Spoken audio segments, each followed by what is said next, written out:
Il va la frappe. Ils sont magiques les Monégasques. J'ai un scoop pour vous. La frappe croisée magnifique. Égalisation pour l'AS Monaco. Ce soir, je vais dire tout haut ce que tout le monde pense tout bas.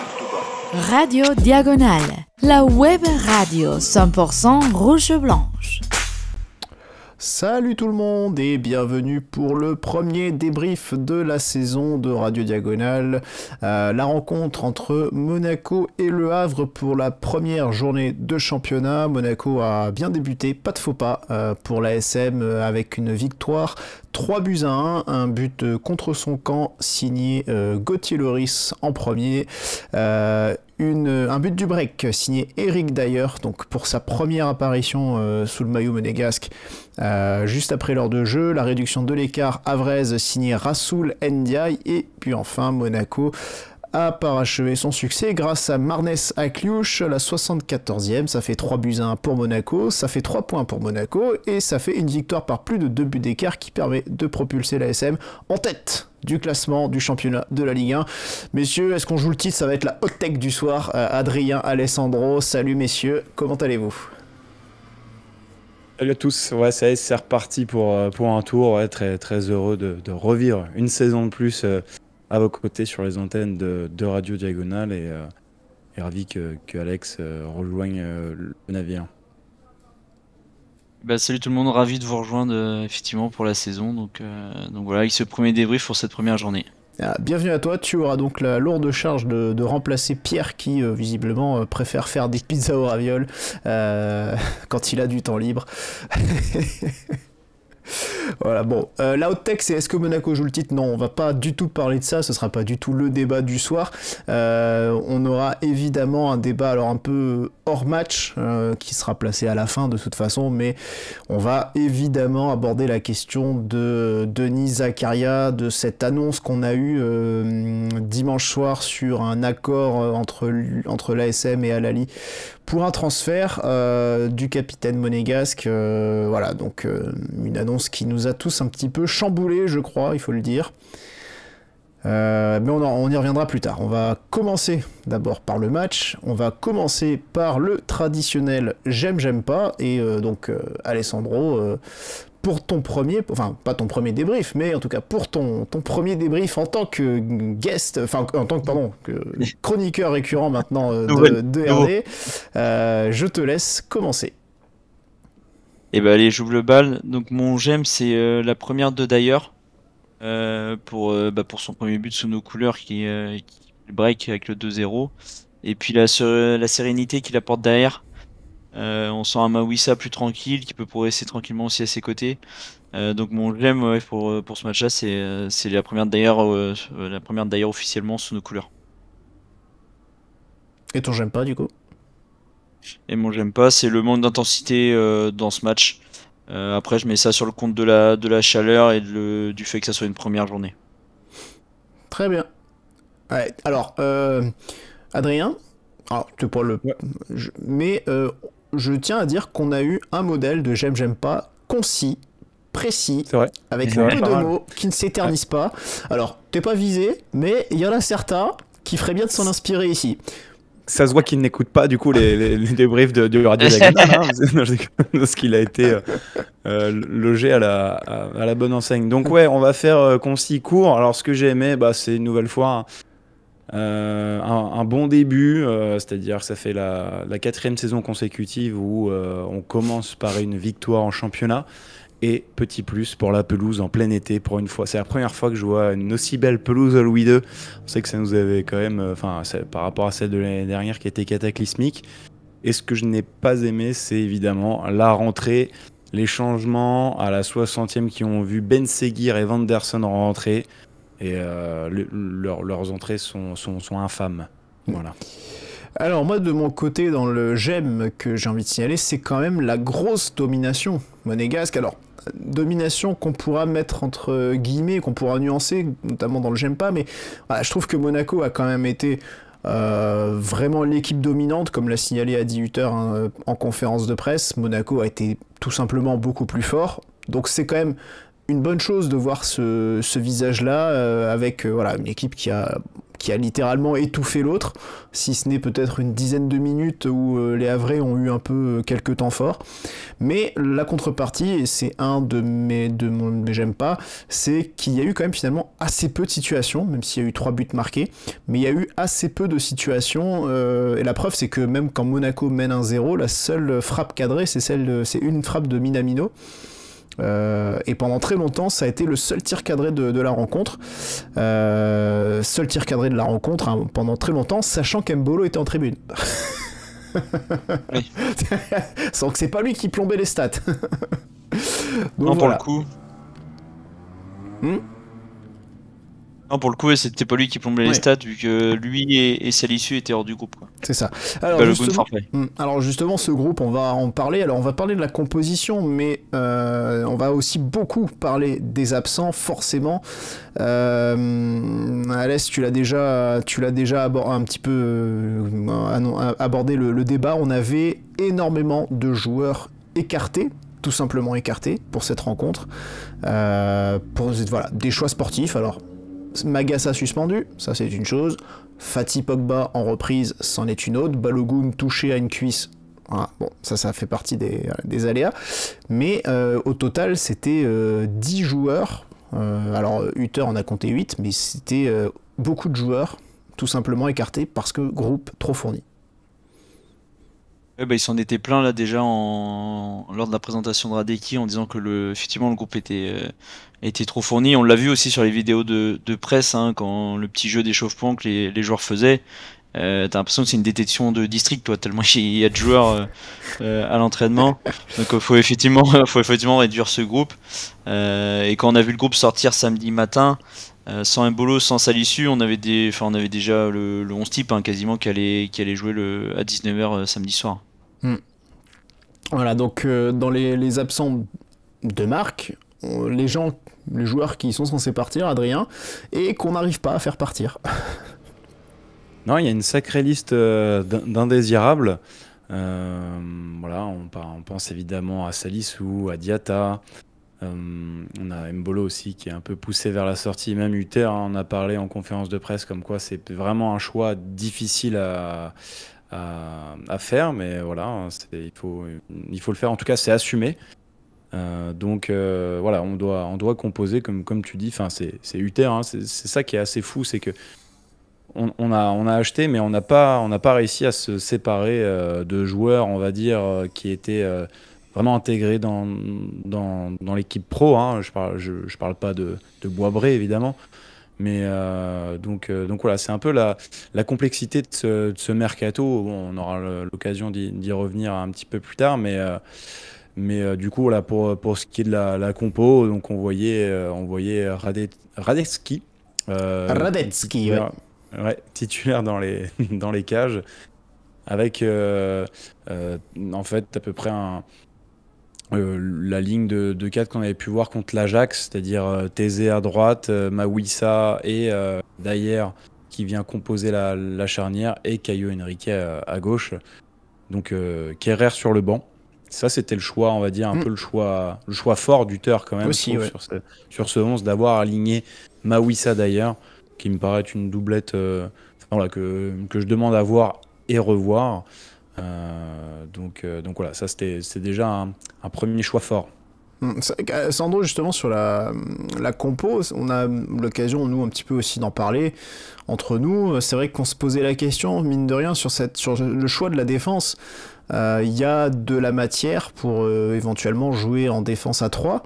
Mais c'est vrai que c'est un système qui n'a pas du tout été testé par Hutter pendant la préparation. Mais par contre, on a eu aussi beaucoup d'essais au niveau de différentes associations, des différentes paires pour la défense pour la charnière à 2. C'est Hutter, hein, qui a dit de mémoire que chaque paire avait joué au moins un match amical ensemble. Donc Kerr d'ailleurs, etc. C'est vrai que moi je militais plutôt pour une défense à 3, au moins la tester en prépa, parce que c'est le moment de tester des associations, des compos en prépa. Tu risques rien en termes de résultats. Et c'est vrai que là en fait tu te retrouves avec 4 défenseurs potentiellement titulaires. Donc Singo, Kerrer, Dyer et Mawissa, parce qu'on peut exclure ça à l'issue vu que le club veut le faire partir. Mais tu te retrouves avec 4 titulaires effectivement qui sont Kara Singo qui était les titulaires de l'année dernière, Mawissa qui est monté en puissance qui mérite sa place pour le moment, et Dyer qui est une recrue donc que tu vas titulariser. Donc ça peut être aussi un souci. Moi je vois ça comme un souci dans l'avenir pour la gestion du temps de jeu. Il va y avoir des choix à faire pour Uther et des égos à gérer. C'est vrai que ça ce sera pas simple aussi, donc voilà. On aura l'occasion évidemment aussi pour tout ce qui est mercato d'en reparler en gazette prochainement, d'ici les prochains jours, ou plutôt dans la semaine qui s'écoulera, on verra un petit peu, mais c'est vrai qu'il y aura encore des choses à dire, et probablement des choses qui vont bouger, qui vont s'activer. En tout cas, Brel Mbolo, il a quand même, Uther a énormément salué la mentalité des joueurs, parce qu'il l'a précisé, il a dit chapeau, parce que les 8 avant le match, le matin du match plutôt, se sont entraînés individuellement, donc hors du groupe. Il m'a dit voilà, c'est la première fois que je vis cette situation en tant qu'entraîneur dans un club, et l'attitude, le comportement de tous ces joueurs est exemplaire, et j'ai rien à leur reprocher, donc juste chapeau pour la façon dont ils le vivent pour l'instant. Maintenant voilà, on sait que le mercato est ouvert aussi jusqu'encore au 31 août, donc que les choses peuvent changer pour ces joueurs-là notamment, qu'ils puissent trouver une porte de sortie, mais si jamais c'est pas le cas, ça sera peut-être un petit peu différent sur la suite de la saison. Enfin, donc voilà. Donc ce match, alors moi c'est vrai que cette composition elle était intéressante à plus d'un titre, notamment la titularisation aussi de Vanderson, de Thésée pardon, à la place de Vanderson, la défense centrale on en a parlé, et puis également le fait de retrouver un Golovin titulaire. Je pense que ça, Adrien, ça a dû te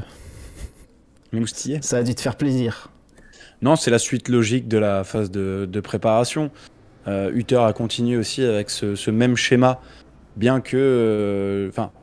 on va reprendre dans l'ordre. On a parlé de la défense. Au milieu, évidemment, on comptait sur cette doublette qui fonctionne très bien, à savoir Lamine Camara, Zakaria. Et puis sur les côtés, on avait donc Alexander Golovin et Marnes Akliouche. Et en fait, devant, c'est là où je dis que Uther il a continué avec son dispositif de 4-4-2, en tout cas avec 2 attaquants, bien que il nous manquait quand même des joueurs. On a dit Mbolo volontairement mis sur la touche, même en tribune, mais Balogun, qui est très fragile quand même physiquement, suite à sa blessure contre l'Ajax, on le voyait pas non plus, donc Minamino allait forcément se retrouver aux côtés de Bierret. Et voilà, Uther a maintenu son schéma, encore une fois, malgré les absences devant. Donc c'était la doublette Bierret-Minamino pour ce qui est de l'attaque. Et donc bon, c'est bien d'avoir maintenu, même si on sait que Minamino n'est pas un neuf proprement parler. Et bon, Bierret, que ce soit avec Balogun ou Mbolo, ça marche bien. Donc il a besoin d'avoir un vrai attaquant à ses côtés pour bien fonctionner. Bon, voilà, ça permettait aussi de voir cette combinaison et peut-être d'avoir un Minamino qui recule peut-être un peu plus dans le cœur du jeu. Et donc, voilà pour ce qui était du premier 11, avec quand même pas de bricolage, mais devoir faire face à pas mal d'absences, qu'elles soient volontaires ou non. Donc je trouvais pas forcément que c'était idéal, en tout cas pour une première, pour lancer sa saison, d'avoir un éparpillement un petit peu comme ça. Ouais, effectivement. Alors ce match, justement, on voulait en parler, pardon, excusez-moi. Vous avez pas vu, mais je suis un peu... Non. Voilà. Tu étendais le linge derrière ? Non, j'avais mon câble, le câble de mon casque coincé sous une roue de mon siège, donc voilà, les viewers sur YouTube auront vu un peu d'agitation. Bon, blague à part, sur ce match, donc justement, je le disais, grosse domination quand même, même si peu d'occasions. On a vu en face, côté Havre, Sandro a un 4-1-4-1. Oui, un 7-0 même, un un gardien puis 10 joueurs quoi. Ouais. T'avais le petit sous-marin devant le pauvre, il faisait de la peine avec son bandage au genou, t'as l'impression qu'il pouvait pas courir ou sprinter. ils l'ont laissé un peu tout seul devant face à Dayer Mawissa. Mais oui, bah, ils sont venus mettre le bus un peu comme à chaque fois. Après, on peut pas leur jeter la pierre non plus. Hein. C'est une équipe qui a tellement peu de moyens.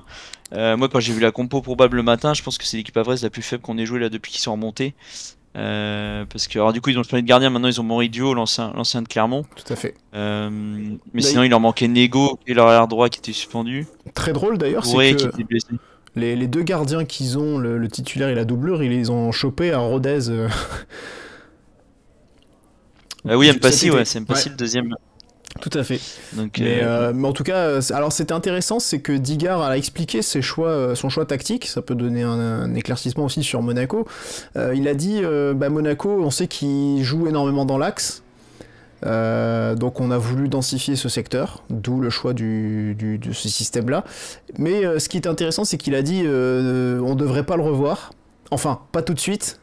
Et j'espère proposer quelque chose de plus offensif pour les prochaines fois. Mais voilà, donc on sent que voilà, c'était plus aussi un choix contraint par rapport à ce que propose Monaco. Et alors, c'est intéressant cette question de l'axe parce que c'est là encore un des défauts qu'on voyait déjà l'an dernier. Cette façon à Monaco de très peu utiliser les côtés, notamment parce que tu as des milieux offensifs de côté qui sont en réalité un peu plus des meneurs de jeu, qui sont donc des joueurs qui aiment rentrer à l'intérieur plutôt que des joueurs qui bouffent la ligne. Et ça, c'est vrai que c'est un des défauts, mine de rien, de cette équipe, en tout cas même dans l'animation de cette équipe. Ouais. Il y a quand même une... Ouais, il y a une domination sans partage, certes, et bon, tu l'as expliqué, c'est peut-être aussi volontaire. Mais à ce point-là, je trouve que c'est quand même criant et à se demander aussi, enfin voilà, s'il n'y a vraiment pas un monde d'écart aussi au sein même de la Ligue 1 entre clubs qui jouent une compétition européenne et les autres. Bref, ça c'est un autre débat. Mais effectivement, on est prévisible. Et ce problème-là des milieux excentrés, et le pire, c'est des fois, ils se marchent même un peu dessus, ils se retrouvent du même côté, ce qui fait que tu n'as aucun milieu offensif de l'autre côté. Bien souvent, Golovin et Akliouche, ils vont se retrouver ou se croiser ou être à 2-3 mètres l'un de l'autre.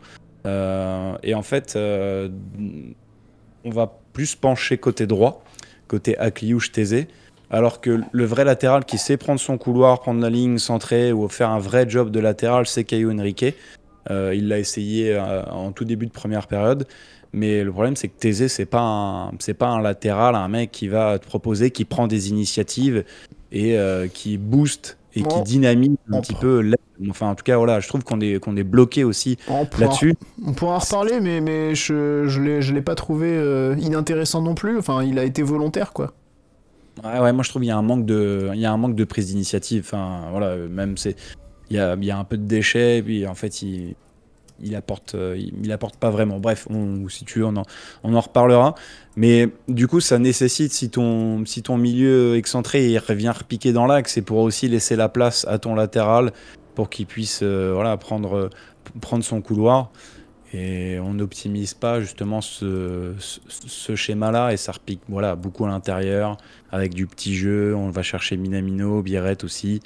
Donc on est très vite attiré dans l'axe, bien trop souvent. Ouais. Il en résulte aussi finalement, comme je disais, assez peu de grosses occasions en réalité dans cette rencontre.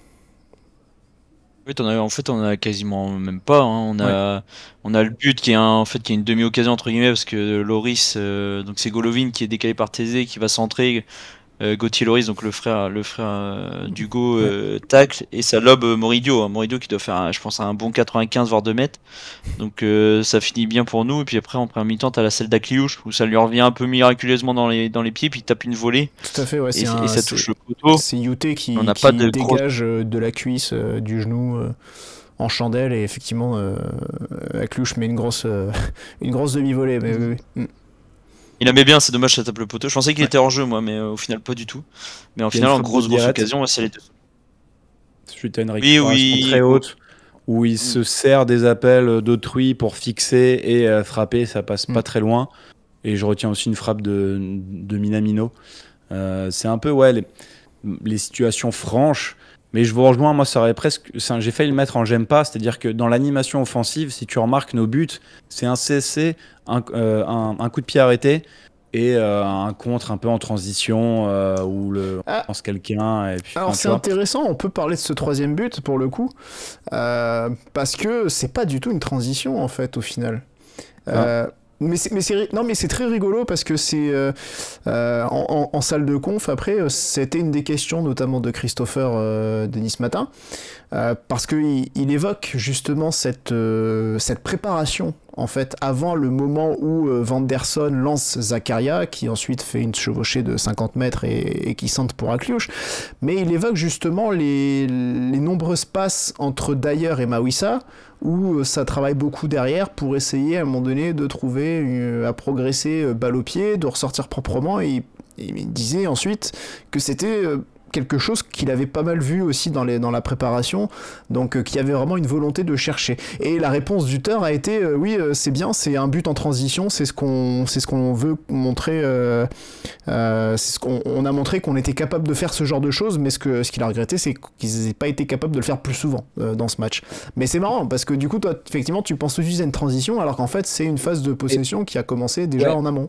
Ouais, mais il y a un changement de rythme total dans l'attaque qui fait que, pour moi, c'est tu vois, tu patientes et très vite, on passe de jeu court au doublement de passe à un jeu direct de fixation et pour lancer quelqu'un. Donc c'est pour ça que moi, je le vois aussi, je le vois plus comme une transition dans le jeu, pas forcément de l'action en elle-même, du déroulé en mode on a récupéré haut et on se projette, mais je le vois plus, c'est comme ça que moi, que je lisais la situation, Ouais, donc c'est intéressant en tout cas de voir aussi cette différence, un peu d'analyse. Mais voilà, en tout cas, c'était le troisième but du coup monégasque, donc à Cluj. Alessandro, le but à vrai, qu'est-ce que t'en as pensé? T'as Vanderson qui, on sait pas trop ce qu'il fait d'ailleurs, il perd le ballon. Et puis même, oui, parce qu'il rentre 7 minutes avant, je crois, 7-8 minutes avant. Ouais, c'est ça, dans ces eaux-là, 5-6 minutes. Ouais.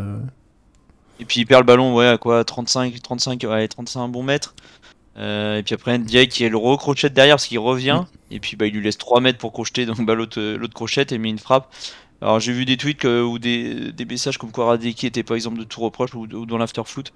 Bon après il est peut-être masqué. Moi j'en veux plus à Vanderson pour le coup. Où tu te demandais, c'était quoi le but de sa rentrée. À part dire je veux m'en aller, mais non, j'en veux plus à Vanderson qu'à Radecki pour le coup. Et ça rejoint le j'aime pas d'Adrien en fait, les rentrées, que ce soit lui ou de Benziga, sont catastrophiques. Alors j'ai justement sur le moment pensé que Radetzky avait peut-être mis un peu trop de temps à aller au sol, mais en revoyant ensuite, j'ai quand même le sentiment que la frappe part très bien et qu'elle est vraiment difficile à aller choper, quoi. Ouais, alors, elle est bien, je pense que tu peux quand même la choper, mais il est masqué un peu par Dyer. Je pense qu'il a vraiment le gros Dyer qui occupe l'espace. Et du coup, je pense qu'il est gêné dans les premières secondes et dans l'interprétation.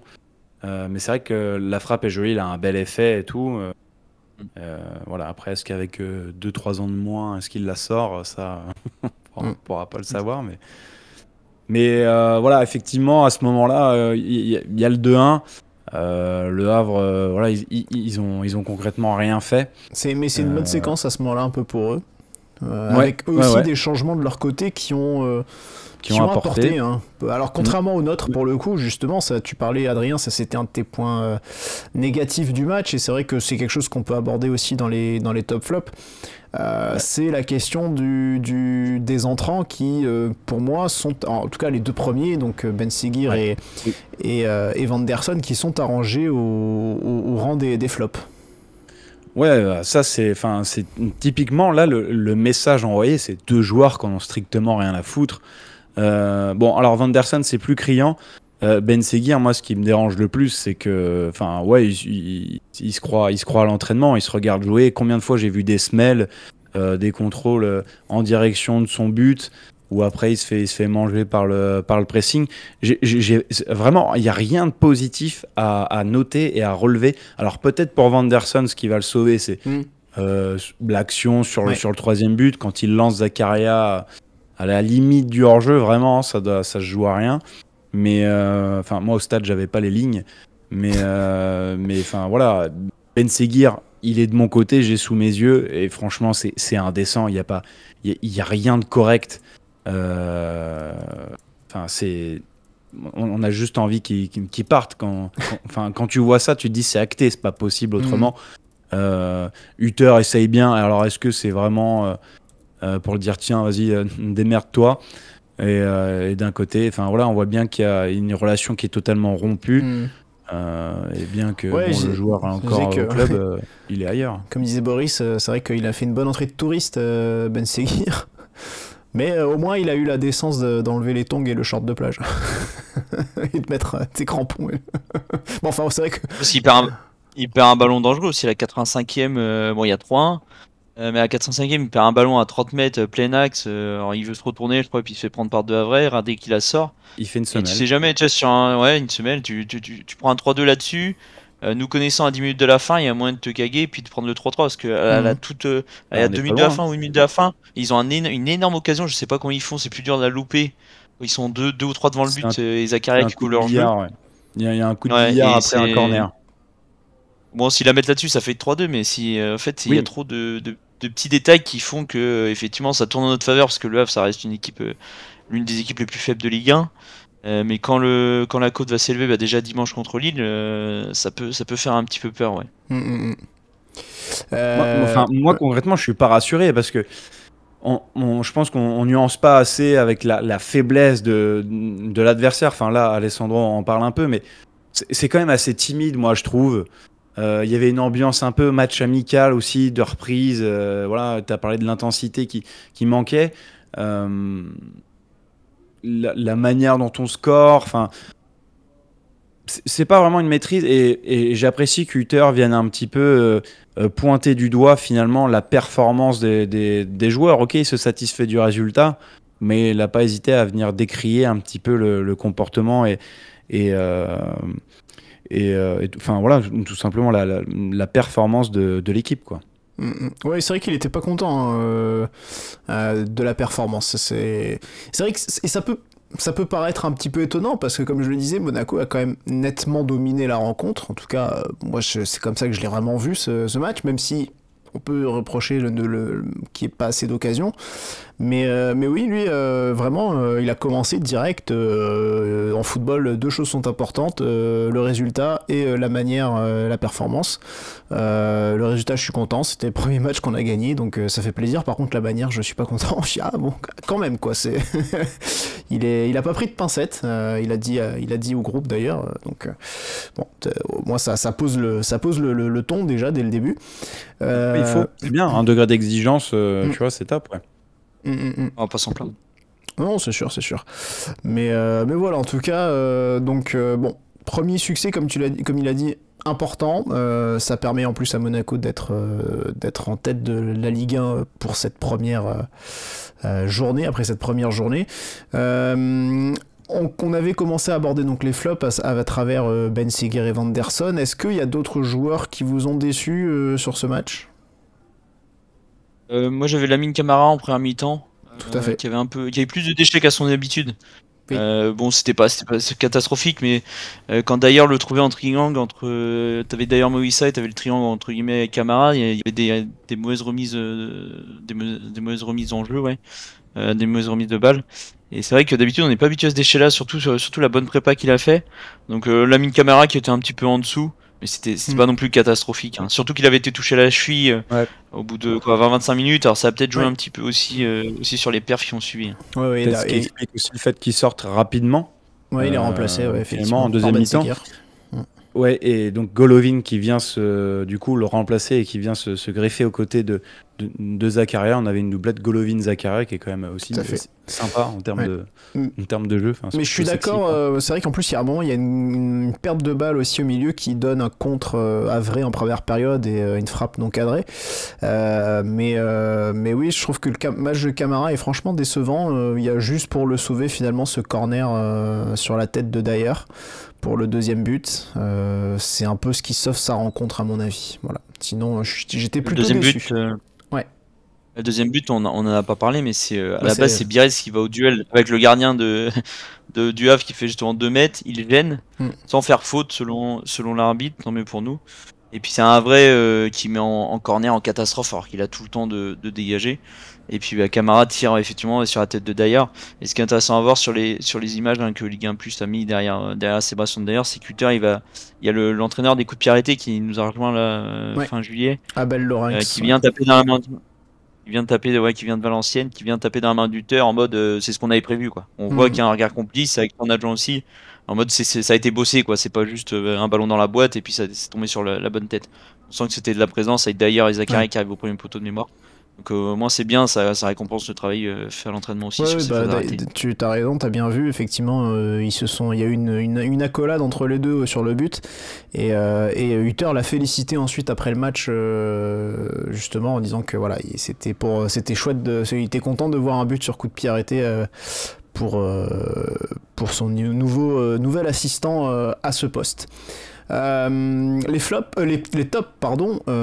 Justement, on parle de ce deuxième but et je pense que on est tous très heureux d'avoir vu la belle performance d'Eric Dyer. Donc première rencontre officielle en compétition pour le défenseur central anglais, ancien du Bayern Munich et de Tottenham. Premier match, première performance convaincante et premier but, Adrien, justement. Donc ça fait plaisir. Ouais, vu du stade, en tout cas, je le tu disais, vois mieux, forcément en plus. Ouais, bon, on était bien placés en plus, c'est cool. Mais c'est vrai qu'il y a une sérénité qui se dégage quand il a la balle au pied. Tu sais qu'il va pas y avoir de conneries, il va pas y avoir d'erreurs. Moi, j'aime bien. Encore une fois, on va nuancer. Ce n'est que Le Havre en face avec une opposition quand même très faible. Mais voilà, j'ai apprécié. Quand il a le ballon dans les pieds, il y a pas de conneries, il n'y a pas de bêtises. Mais je note quand même un petit coup de moins bien après ce but-là, parce que justement, il va faire une bêtise de relance d'ailleurs. Et il y a une mésentente aussi sur une sortie avec Radetzky dans la seconde mi-temps, où Caillot va concéder le corner ensuite. Voilà, des petits ajustements encore à faire. Mais voilà, on est obligé de saluer sa prestation, même si pour moi je le mets pas en top. Ah bon? J'ai un autre top, ouais. Ok. Ah bah moi je le mets en top en tout cas. Ouais, bah non, mais bien sûr, ça joue entre lui et un autre. Mais je savais que vous allez plébisciter d'ailleurs. Moi je vais parler de Denis Zakaria, forcément. Voilà, le retour aux affaires en Ligue 1, notre milieu, notre patron. Et bien qu'il y a les news autour de lui, mon choix de top ne se porte pas du tout parce qu'on parle de lui en ce moment. Et on va y venir, mais voilà, tout simplement, un joueur comme ça, c'est tellement important. Donc non, il a été top. Et justement, parce que je vous rejoins, Camara n'a pas été aussi flamboyant, aussi resplendissant. Lui, il a quand même aussi assuré. Et voilà, il apporte du calme. Enfin, il apporte tellement de choses qui sont primordiales pour une équipe. Et passeur décisif sur le troisième but. Tout à fait. Après, même si la conduite de balle a donné des sueurs froides à Boris. C'est vrai qu'il tombe pas il tombe sur un défenseur de la même morphologie à peu près. Toi, Alès, t'avais un top sur cette rencontre, autre que ceux qui ont été cités? Bah moi je reviens sur Dyer, mais c'était la complémentarité avec Mawissa. En fait, t'as effectivement, c'est cliché, mais t'as le gars un peu lent, expérimenté, donc Dyer, et puis t'as le gars qui est un peu plus jeune, Mawissa, gaucher, qui joue avec ce gauche. Et qui a plus toujours de mieux vitesse. d'avoir un gaucher avec ce gauche. Et qui a beaucoup plus de vitesse. Donc finalement, niveau complémentarité, c'est top d'avoir les deux là dans l'effectif. Ouais. Donc, et on sent Mawissa à l'écoute.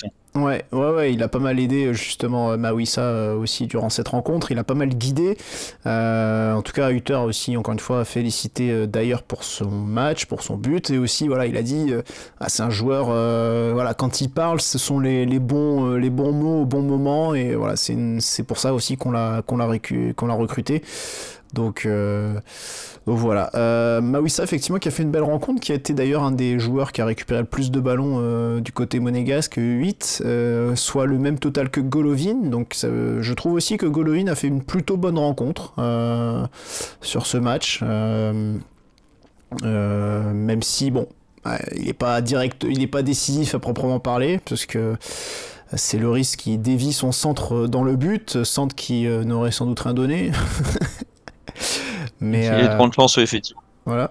Mais en tout cas, je trouvais une prestation plutôt intéressante de Golovin. Moi, j'avais envie évidemment de parler d'Akliouche, globalement, parce que je trouve que voilà, c'est encore un joueur qui sort du lot sur ce match. Alors, le début a été un petit peu plus difficile pour lui, à mon sens, mais ensuite, il est monté en puissance.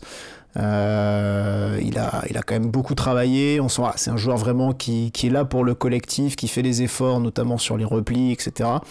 Et puis il y a ce but aussi, donc c'est bien aussi. Plus pour lui, c'est le joueur qui a le plus marqué durant la préparation. Sur les 8 matchs, il a marqué 5 buts. Donc c'est un de plus notamment que Mika Biret.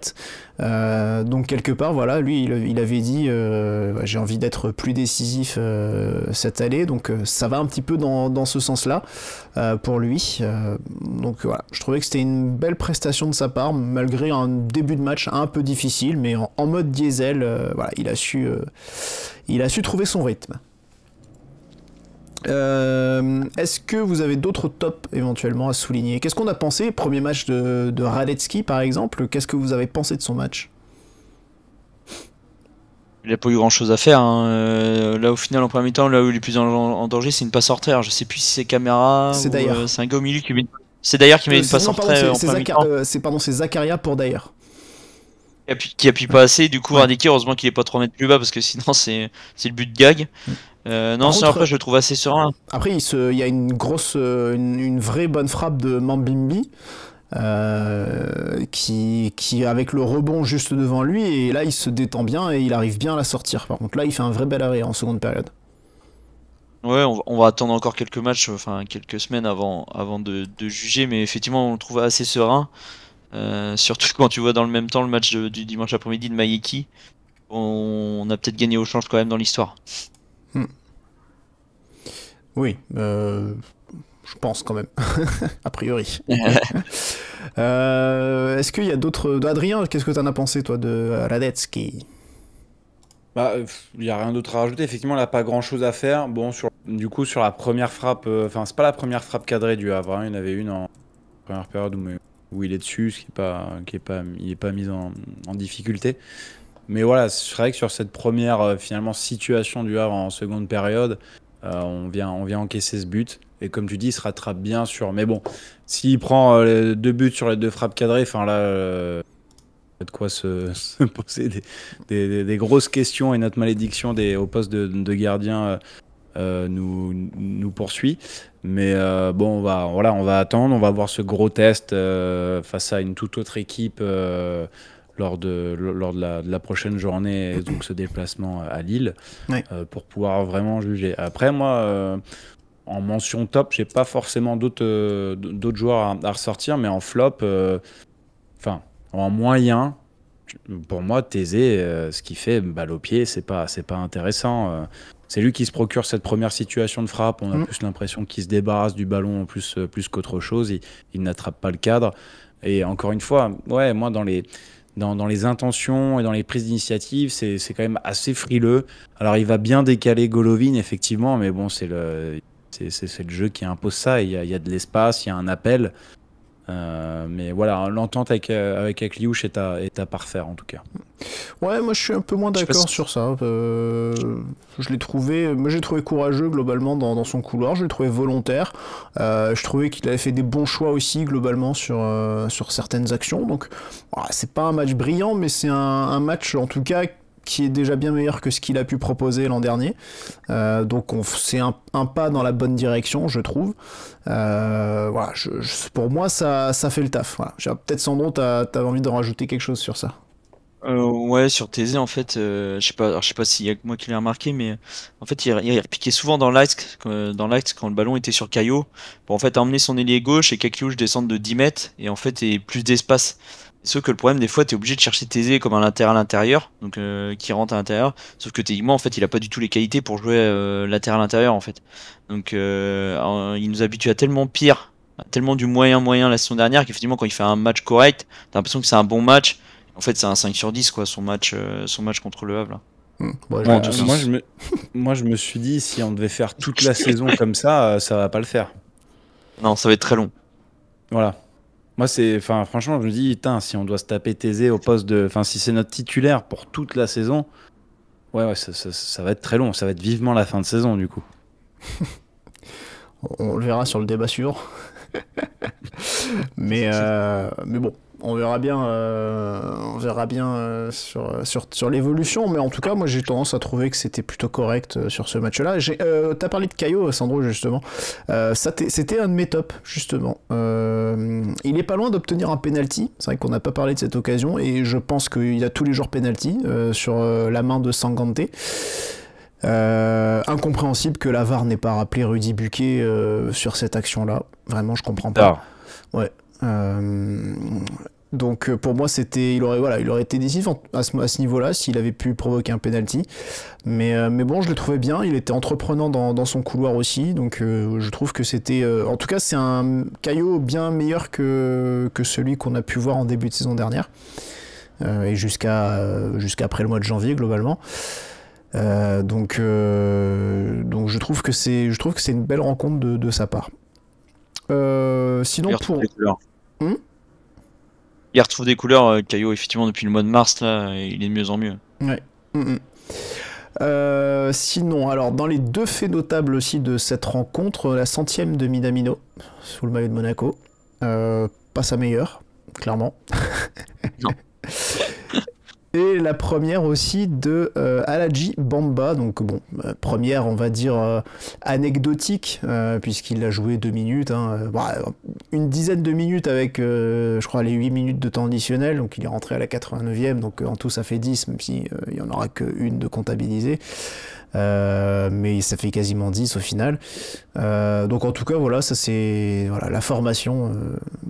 Peut-être Bamba qui passerait devant Koulibaly dans la hiérarchie, qui sait. En tout cas, lui, quand il est rentré, il s'est pas caché, il s'est montré, il a été volontaire, disponible. J'ai apprécié sa rentrée, même si c'est peu de temps, c'est en fin de match comme ça, où la décision est quand même actée. Voilà, j'ai trouvé en tout cas dans les intentions, il va bien écarter sur Akliouche aussi un moment. Il s'est pas caché, il n'y a pas eu de déchets dans son jeu, au contraire des 2 entrants précédents. Ouais. En tout cas, dans les petites stats qu'on pouvait sortir sur ce match, donc Monaco a remporté chacune de ses 4 dernières rencontres d'ouverture d'une saison de Ligue 1. Donc la dernière défaite, si je dis pas de bêtises, c'est du coup le match contre Lyon, le fameux 3-0 avec la première arrivée boulette de Lecomte. Foster devant. Ouais. Le Lyle Foster devant en 9. Tout à fait, grand souvenir tout ça. Après on s'en va des promus ou des équipes faibles, parce que là on a joué Le Havre, la saison dernière c'était Saint-Etienne qui montait en Ligue 1. Oui, tout à fait. On avait joué à Clermont pour la première du Terre. Ouais. Et avant c'était qui on avait joué il y a Strasbourg, non la volée de Diatta 1-0. Ah oui, il y a un Monaco Strasbourg, le 2-1, oui. ouais, tout à fait. Ouais, c'est ça. Tout à fait, ouais. C'était mon j'aime du coup, le fait ça fait 4 saisons de suite, on démarre par une victoire. Et je sais pas si t'as ça aussi, c'est la 1100e victoire de Monaco en Ligue 1. Ouais. Absolument. Tout à fait. C'était ça ta deuxième stat? Non, j'en ai d'autres. C'est Monaco n'a perdu aucun de ses 9 derniers matchs à domicile en Ligue 1, plus longue série en cours. Donc évidemment en ramenant aussi aux stats, aux rencontres de la saison dernière. Non, sinon j'en avais une que je trouvais intéressante, c'est que d'ailleurs a quand même réussi 108 de ses 110 passes sur le match. C'est quelque chose qu'on pouvait ajouter d'ailleurs à son top. Enfin, que moi je considérais comme un top en tout cas, mais visiblement il a pas fait un assez bon match pour Adrien pour l'être. Mais si, complètement. Tu pourras demander à Pierre. Et puis le moment où je dis c'est l'homme du match, il fait une cagade. Ouais. Mais bon voilà, donc c'est des petites stats. Bon, messieurs, le débat. Forcément, le fameux Denis Zakaria, est-ce que Monaco fait une connerie? Oui, évidemment. Alors, il y a quand même des nouveautés qui sont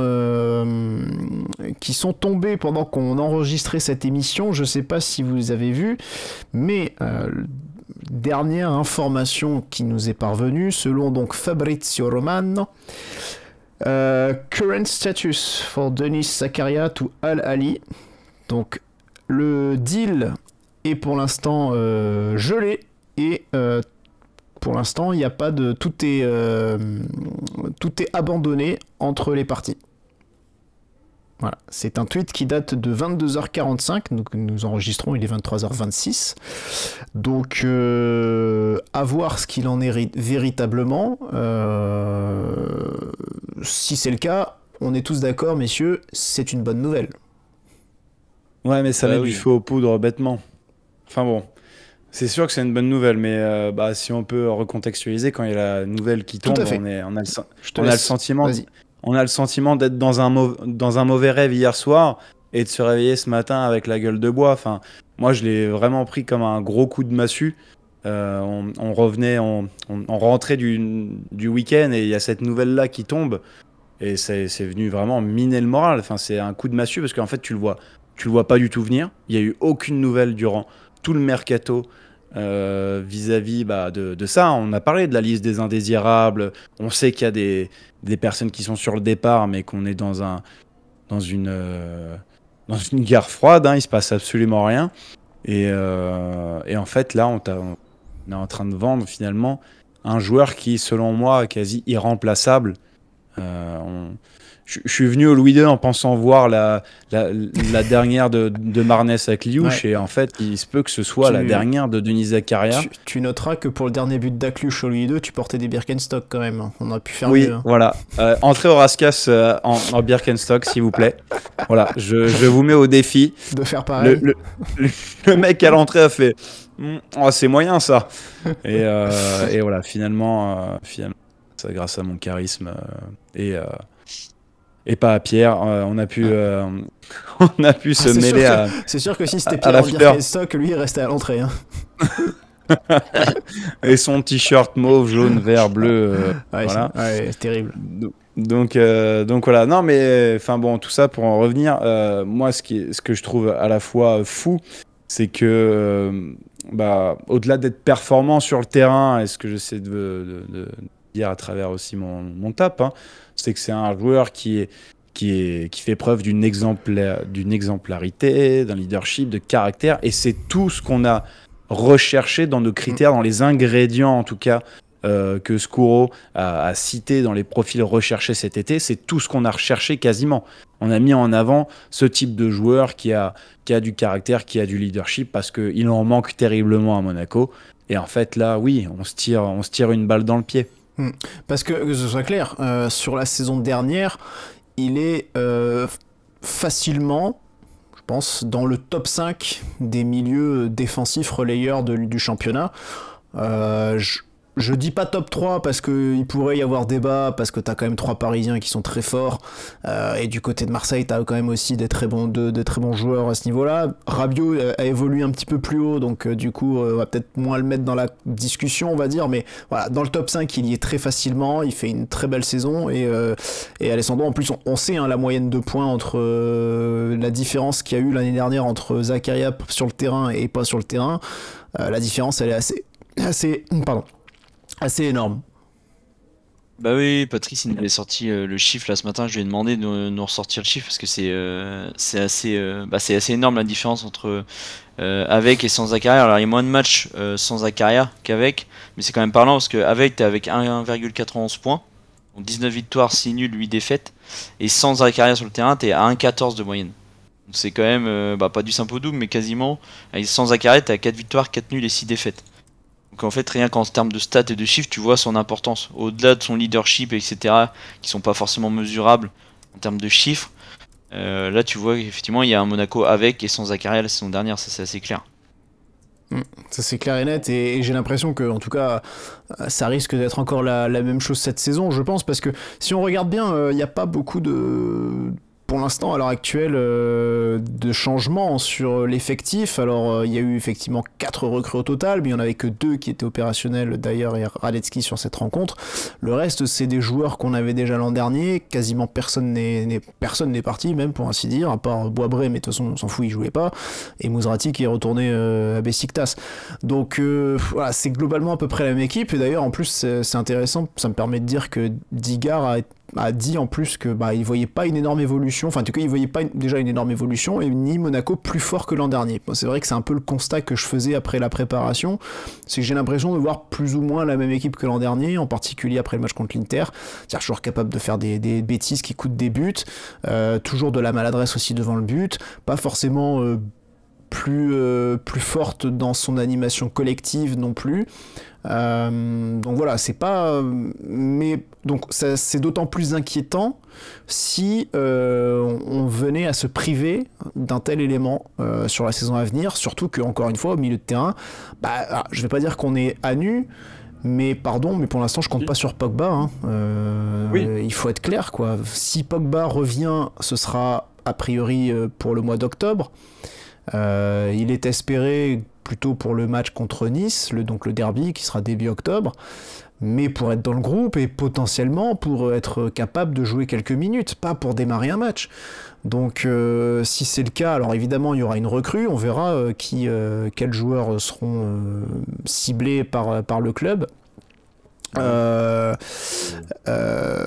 Ouais, on va attendre parce qu'il y a comme les infos complémentaires justement que viennent de donner Romano, je suis pas sûr que ça puisse oui. Voilà. Okay. Ça retardera peut-être certaines choses. Mais donc du coup mec qui passe des messages, tu sais, pas discrètement du tout. Non mais c'est bon.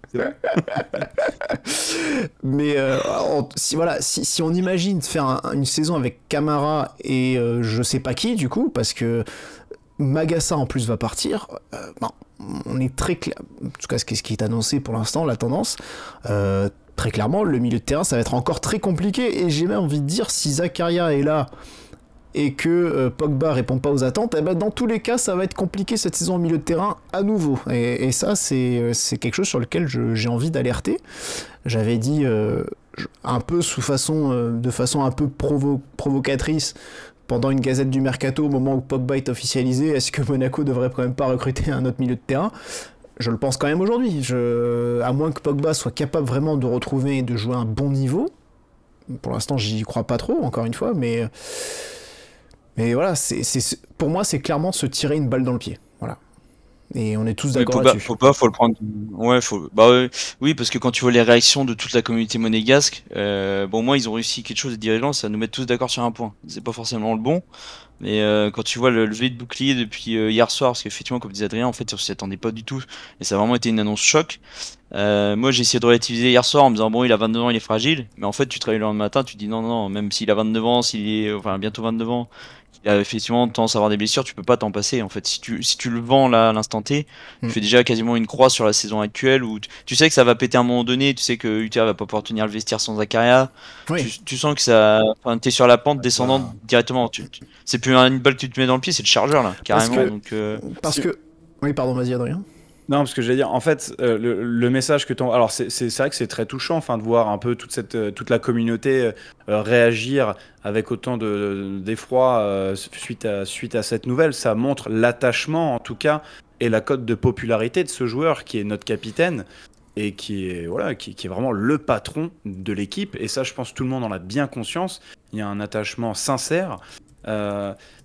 Mais là, on parle d'un point de vue des supporters, mais on n'a pas évoqué le message que tu envoies à tes propres joueurs, à ton groupe. C'est-à-dire que tu dis au revoir au boss. Moi, je vous invite juste à voir c'est tellement rare un joueur comme ça, avec un comportement comme ça. Je vous invite juste à voir sur toutes les célébrations. Zakaria, il est dedans. Enfin, ça se voit que c'est un mec qui est à fond, qui est investi, qui aime le foot et des comportements comme ça, c'est un, voilà, il est sur toutes les célébrations, il est très démonstratif, il est très impliqué et c'est le relais du Uther. Tu l'as dit Alessandro, on n'avait pas encore évoqué ce point-là, mais en fait là aussi, le coach, s'il est en désaccord avec cette décision, il a peut-être moyen d'œuvrer ou de faire en sorte aussi de dire ok, attendez, vous voulez faire ça. Visiblement il avait pas l'air content Je pense, alors déjà il était pas très très content, enfin il est un peu chagriné par Embolo, mais là tu lui retires son fils en fait.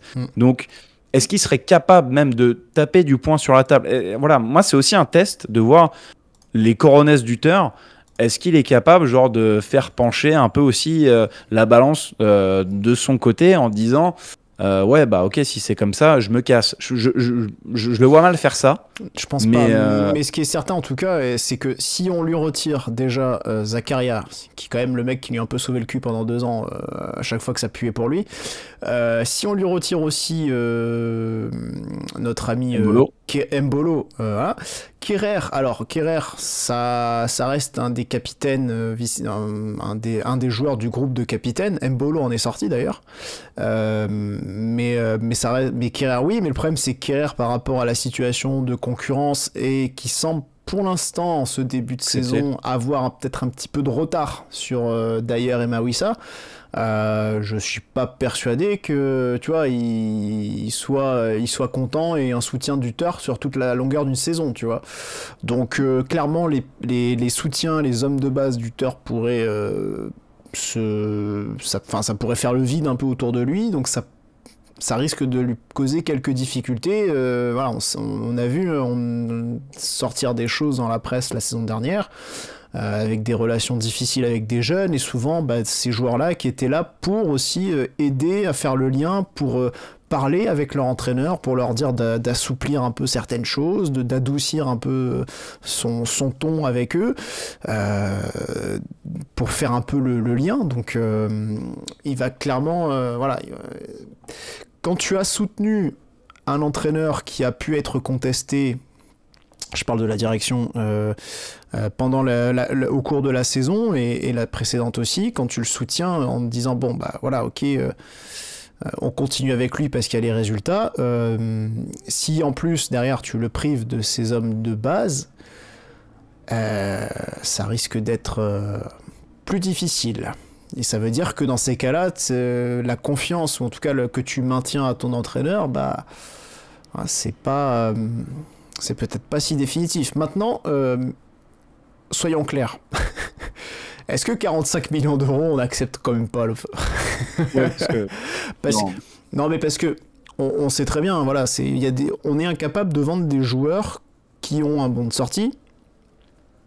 Akliouche, Vanderson notamment, Salissou, Mbolo, alors certains, Mbolo notamment, c'est parce qu'il lui reste plus qu'un an de contrat, mais parce qu'on a fixé des exigences, des prix bien trop élevés. Donc à un moment donné, on en paye aussi les conséquences. C'est-à-dire que quand il y a un club qui propose une somme folle et presque inespérée sur un joueur qui a priori n'est pas censé partir, et qu'on n'arrive pas à vendre les autres, du coup, qu'est-ce qu'on fait ? On vend ce joueur-là. Alors bon. À voir évidemment, hein, parce que les dernières nouvelles font que visiblement ils vont peut-être abandonner les négociations, mais quand même. C'est ce qui se trame effectivement. Ouais, parce que on a parlé du chiffre, hein, c'est vrai, hein, donc une offre de 40 millions. Ouais. Que minimum. Ça pourrait être plus, même s'il y a un pourcentage à reverser à la Juventus, il faut le rappeler aussi. Alors bien sûr la somme est extraordinaire, mais nous on n'est pas comptable, on est supporters avant tout. Alors oui, il y a des catastrophes industrielles, il y a des Bordeaux, il y a eu des Lille, bref, mais nous ça va pas poindre non plus le bout de son nez. Mais ce que je veux dire par là, c'est la santé financière du club. D'accord, on est dépendant de plein d'autres choses. On n'est pas là pour entrer dans ce débat-là, mais on a des joueurs avec des valeurs marchandes. Il reste encore 2 semaines de mercato, ça peut encore très bien s'activer. Et voilà, on sait qu'il y a des joueurs qui sont sur la sellette, quoi. Il y a Ben Seguir avec des touches. Enfin bon, voilà, on sait pas non plus l'avenir, ce qu'il en sera pour Akliouche. Mais donc les clubs auraient été d'accord. Maintenant, Al-Ahly doit se mettre d'accord avec Zakaria. Et là, les tendances qu'on a eues, c'est que le joueur aurait refusé, en tout cas, deux avances, 2 propositions, avec des montants faramineux pour ce qui est du salaire. Donc quoi ? Quelles sont les raisons maintenant ? Parce que est-ce que le joueur refuse d'aller s'enterrer entre guillemets, ou alors, enfin voilà, il préfère le foot à l'argent parce qu'il a quand même la Ligue des Champions, il y a la Coupe du Monde en fin de saison. C'est l'année Coupe du Monde aussi. Maintenant, c'est le choix du joueur. Les clubs se sont mis d'accord, mais finalement, la décision finale, elle va quand même revenir au joueur. Donc, bon. Ouais. Alors, on ne peut tu ne peux qu'espérer que. Pour qu'il ne aussi s'accorde pas, expliquer deux choses, alors il y a eu deux propositions visiblement qui ont été faites à Zakaria. Les deux ont été repoussées par le joueur, notamment aussi. Alors l'agent aurait un rôle là-dedans parce que il serait assez gourmand sur les commissions, donc voilà. Et Al-Ahly est aussi sur plusieurs autres joueurs. Notamment Manuel Locatelli de la Juve et aussi Bissouma. Donc voilà, il y a des choses qui doivent nous échapper ou il y a quelque chose qui va pas dans toutes les infos qui circulent depuis hier soir. Il y a pas de cohérence. Au mois d'avril, t'as Skoro qui répète qui veut garder Zakaria, que Zakaria fait partie du process, etc. Là, ce matin, on apprend qu'on va être en déficit sur la saison prochaine, donc il faut absolument le vendre. S'il faut absolument le vendre pour 40-50 millions, tu baisses le prix de Ben Seghir, t'en demandes 25 au lieu de 35 ou 30. Tu baisses le prix de Magassa, tu baisses le prix de Ouattara. Ces trois joueurs-là, ils sont moins indispensables qu'un Zakaria à l'heure actuelle chez nous. En fait, c'est qu'on a demandé trop pour certains joueurs, donc les clubs intéressés n'ont jamais pu faire d'offres parce que c'est beaucoup trop haut. Tu baisses les prix et puis on va les trouver les millions, sachant que si tu vends Zakaria, donc il y a une recrue qui arrive, donc t'as 40 millions, donc minimum on peut partir sur 45 si ça se conclut. T'as le pourcentage à la vente à la Juve, tu rachètes un gars à 15-20 millions, au final il te reste combien de bénéfices? Peut-être 15-20 millions grand max, et encore t'es sûr que le gars qui remplace Zakaria, même si en termes de qualité physique et technique il peut le remplacer sur le terrain, et encore, faudra croiser les doigts. En termes de leadership et ce qu'il apporte dans le vestiaire, c'est irremplaçable. Ouais, Laura, voilà, c'est ça, ouais. Laura, ça n'a pas de prix. Et c'est ce qui nous manque. Mais je comprends, c'est un peu déroutant parce que ça fuse un peu dans tous les sens là depuis hier. Enfin, on a des nouvelles. Maintenant, c'est le joueur. Enfin, c'est assez dur à lire, ouais, effectivement, cette situation.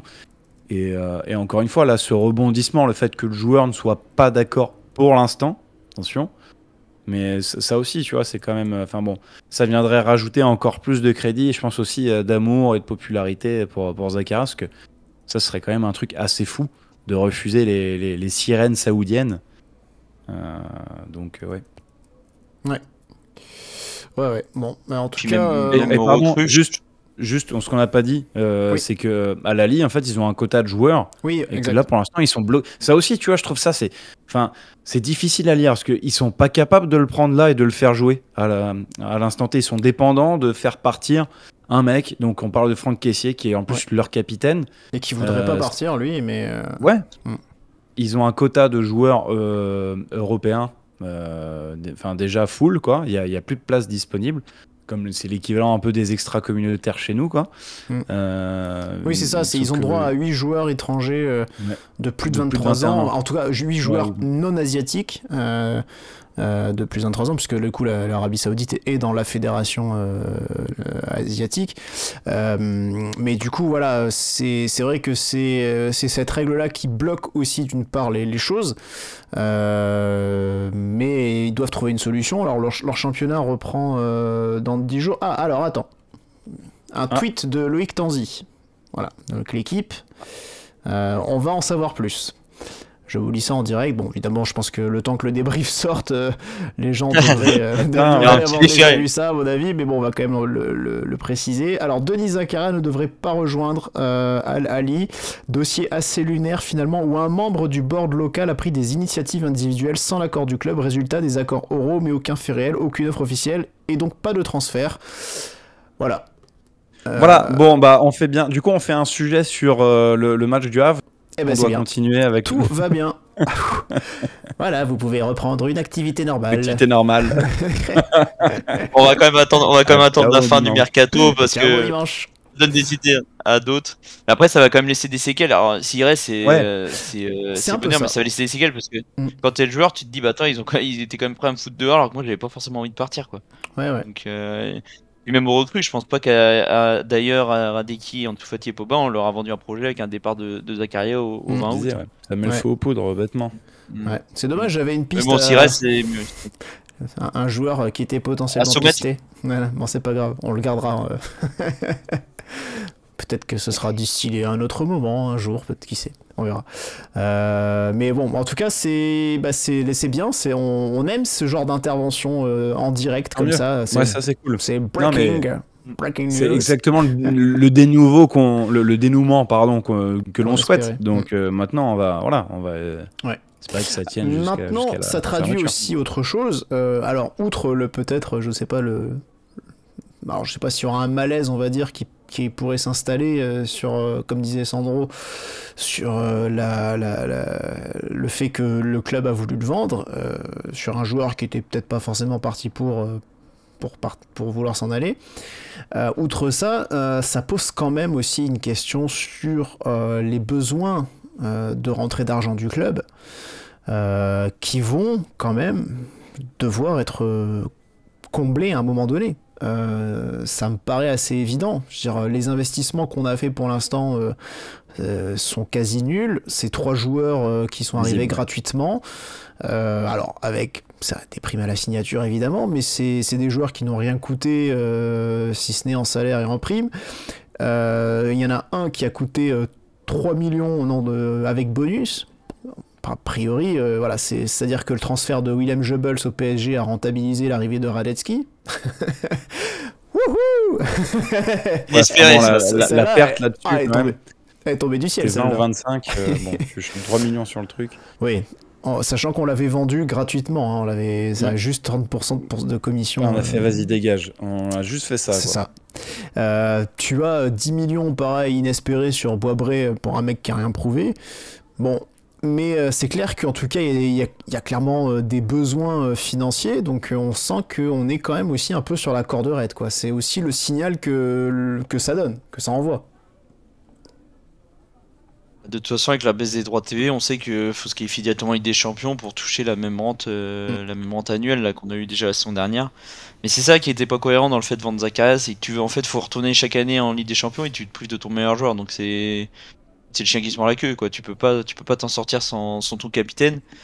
Et du coup, au fait, tes 40 millions que tu aurais gagné là, tu les aurais perdus dans les années à venir en repartant dans un cycle vicieux et pas vertueux, quoi.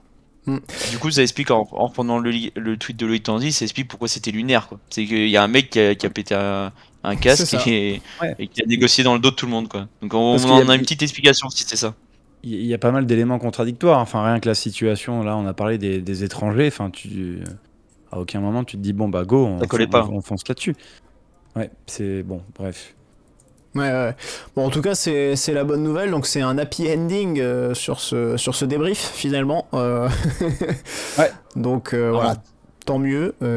Si Zakaria reste, on va évidemment prêter attention, rester vigilant sur la suite des événements, quand même, en espérant que ça se confirme bel et bien ensuite.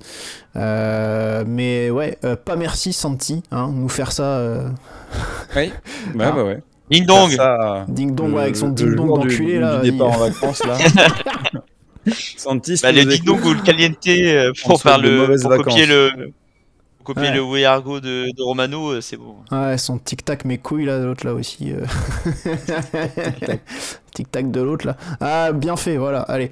Non mais c'est bien, c'est important parce que, voilà, comme quoi des fois, ça montre aussi la fragilité, mine de rien, de certaines choses ou de certaines infos. Hein. C'est-à-dire que c'est une période où c'est toujours très mouvant. Il y a des choses qui peuvent être vraies à un moment et qui peuvent l'être beaucoup moins ou complètement retournées sinon quelques heures ou quelques jours après.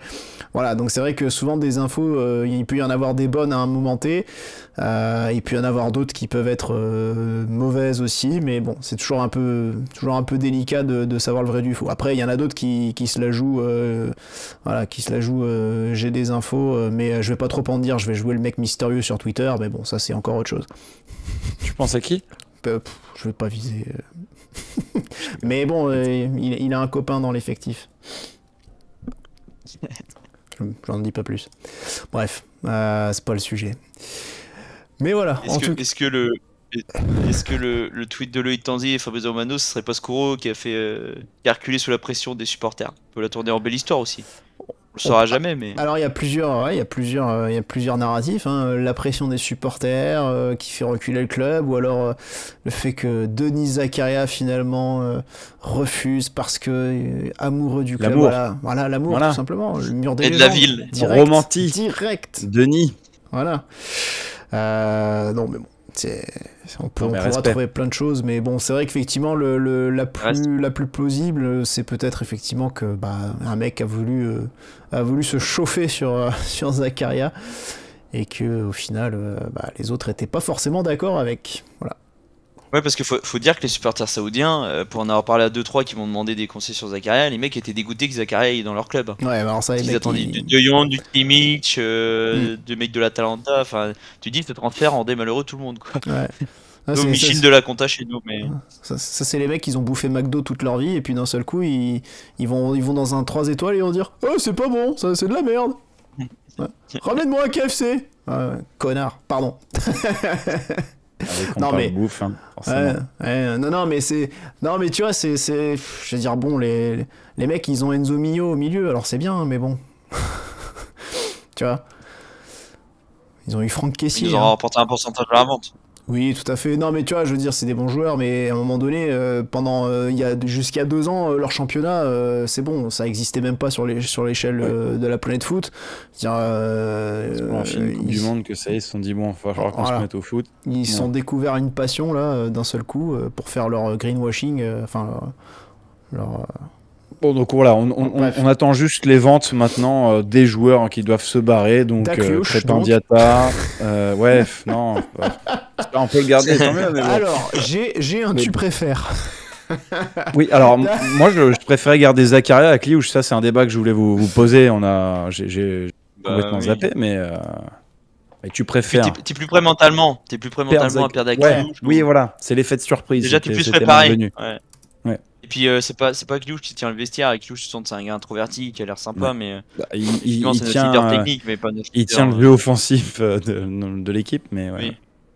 Mais il y en a un autre qui tient l'équipe et le groupe. Voilà, en tout cas, je pense qu'on peut s'arrêter là, messieurs. Les pronos. Les pronos, oui. Direction cap sur Lille. Les pronos, Alessandro qui nous a fait un prono qui sera validé au 31 août. Bravo. Ouais. Bravo. Putain, bravo. Ouais, franchement, ça. Je fais une bonne série. Ouais. Rome qui nous a dit que Pierre serait un boulet sur cette saison. Prono validé, ça, il n'y a pas trop de... Je tiens à dire que j'ai quand même passé 90 minutes au stade avec lui. Ouais, et voire même plus. Après, voilà. Et c'était quand même un moment sympa. Oui. Ouais, bon, après, c'est vrai. Ouais, après, c'est vrai que les matchs Louis II... Ouais, bon, c'est du Pierre, quoi. Voilà.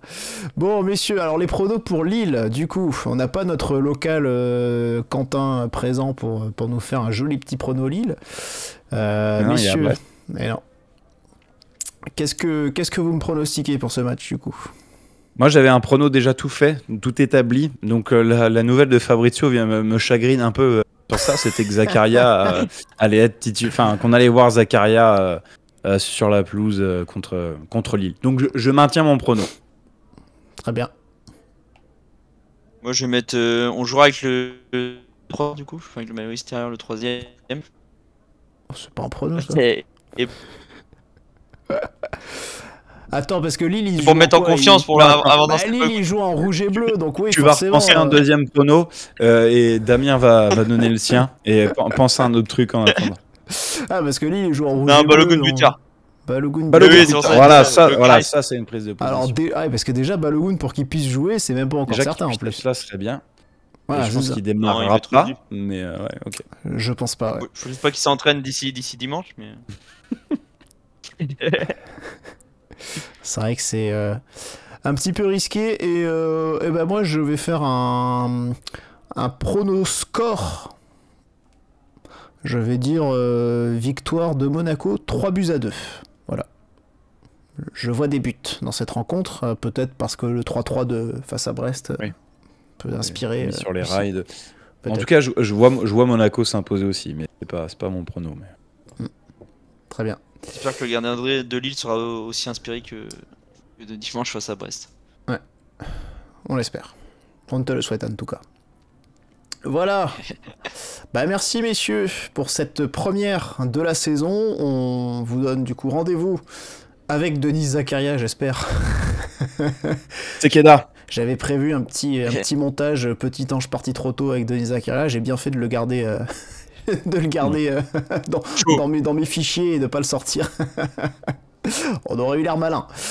En tout cas, merci messieurs pour cette émission. Merci à tous de nous avoir suivis. Et puis on vous donne donc rendez-vous d'ici ce week-end. A priori, j'imagine peut-être lundi soir à nouveau pour le débrief de cette rencontre. Deuxième journée de Ligue 1. Lille donc qui recevra l'AS Monaco. Allez, salut à tous et Dagé Monégu. Ciao ciao.